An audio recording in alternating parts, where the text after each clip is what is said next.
Hi, my name is Stephen Benyo and I work with Flottweg. I've been a part of the mining industry for 2.5 years.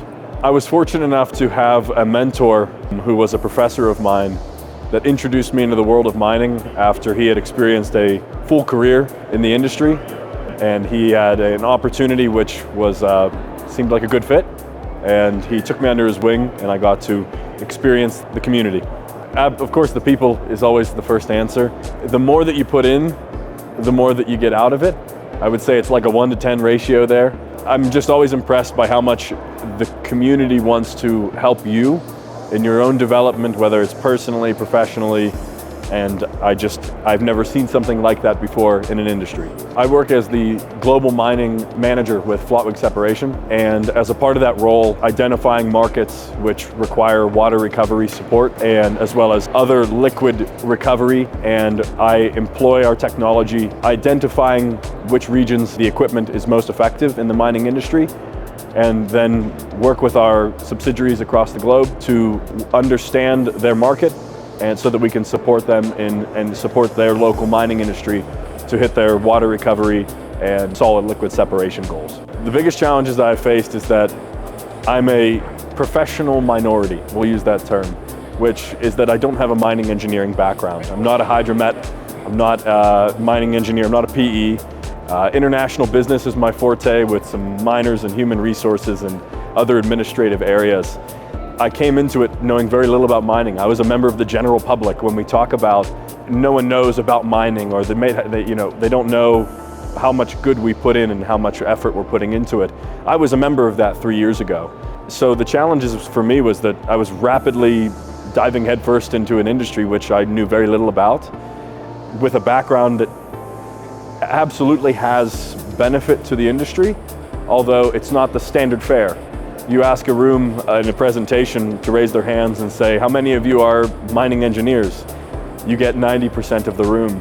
Whereas, if no one ever asks how many of you are business majors or, have your MBA, sometimes I feel like I'm the only guy maybe raising my hand in that circumstance. So having to find my own path with the skill set that I offer, because it's not really a predefined course. And so I've had to kind of make my own connections and see where can I offer the most value, where can I offer the most benefit with the skills that I have. And it took about 2 years, 1.5 years to get to that point. But once I did, I feel like I've hit the ground running, not just personally, but I feel like I'm hearing that as well. In many regions of the world, the way mining is performed, everyone has a cell phone, and things that aren't done properly are documented, noted, and one individual can make a bad reputation occur for a global industry just because it happens in one mine in one location of the world that doesn't follow proper responsible safety practices. Because of that, the mining industry itself now I feel has grown from what is a reputation requiring improvement to now a neutral ground. And I say neutral because now it's an invisible industry.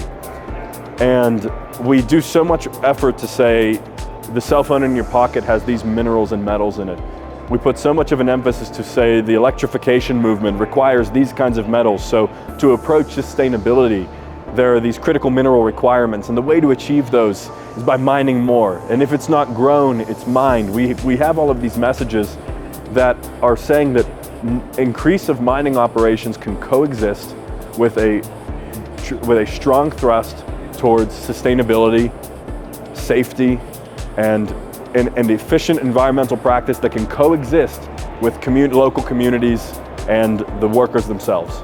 And as we move away now, as we're in that neutral ground now where the reputation is hit a 0 point, we can now progress towards where there's positive recognition for all that the industry does. And just today there was a discussion on how you're never going to see a harder worker than a miner.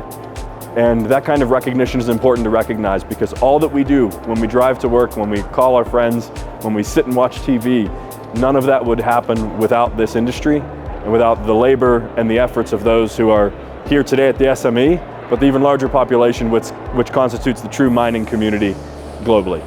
Something that SME community has given to me is the opportunity to flex my leadership skills.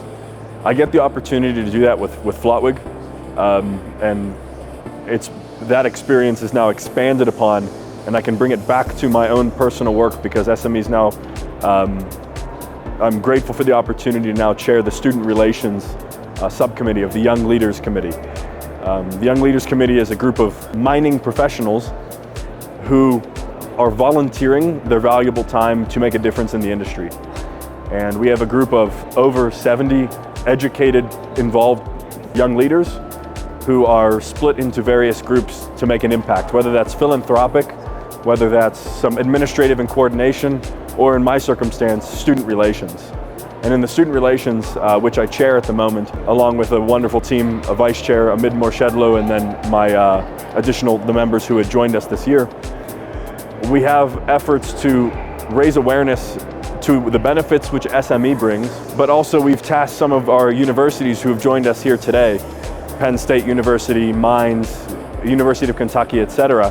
We've tasked them about how have they used their SME memberships, their student memberships, because they're the best of the best. They've mingled, they've walked the walk, they're here at the show, they know the benefits. But we have an additional 60 or so student chapters globally who don't get to leverage just how much is available for offer, whether that's databases, whether that's professional development opportunities. And our goal is to bring all of our global universities, regardless of which continent and time zone, up to the same level of proficiency that we see at the SME, so that they have access to the scholarships, to the educational opportunities that comes with their membership as a standard. So as a team, as a student relations subcommittee, working with the other subcommittees, we're looking to collaborate and create a cohesive plan so that all of these young leaders can make an impact, and as they're volunteering, make an impact as easily as possible. And that's our objective for this year. And I'm hitting all of the student relations, the student universities, and I'm asking them, how do you use your membership? What is it doing for you? Because I need you to help me help people just like you, other miners somewhere else in the world, so that they can be just as good as you guys are. You know, maybe not be just as good, but have the same level of access. Know what's available to them. And the students take that on as a compliment, and they should, because they've done a lot of hard work. It's just about spreading, and along with that comes SMEs' educational opportunities. We're raising the bar on how all of our next generational miners are educated. And that only means good things for the industry. It means more efficient mining practices, safer, more sustainable. It moves us away from a past which brings us to the 0 point that we're at today of neutrality, effectively. You'll only find benefits when you join SME. So take the time and be a part of our community.